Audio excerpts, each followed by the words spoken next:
Eccoci qui con Walter Vendramin, presidente della Crazy Sport, Cube, Victoria Bike, insomma voi avete un nome lunghissimo, ma spiegaci brevemente che cosa fate.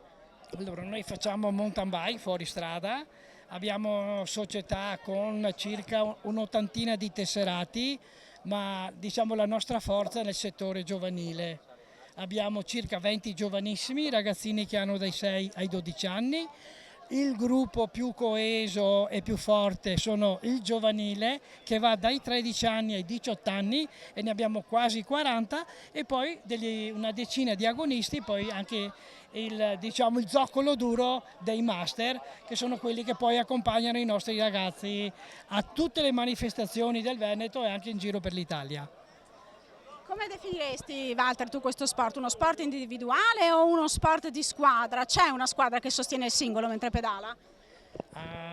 Guarda, la squadra serve in un'unica manifestazione, che c'è, come si può dire, una manifestazione che riguarda squadre dove possono partecipare 2 femminucce e 3 maschietti, sia dal giovanile che nelle categorie agonistiche e master.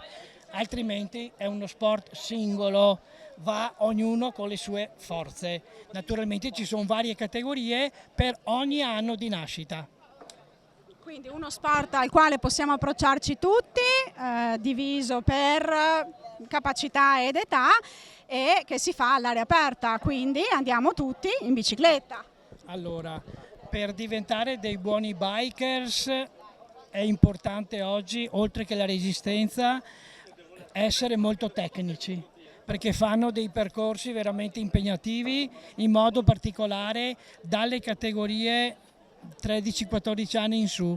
Non so se avete mai visto una gara di Coppa del Mondo, cosa mettono dentro, passaggi che insomma, io ormai che sono vecchietto, che gare ne ho fatte, per me sono impossibili. Però dico, quando sei sopra una bici e un po' di esperienza, ci vai, ci butti, quando sei in gara l'adrenalina ti porta dappertutto.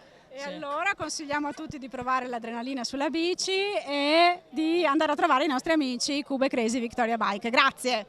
Grazie a voi e grazie anche della bellissima festa che avete organizzato.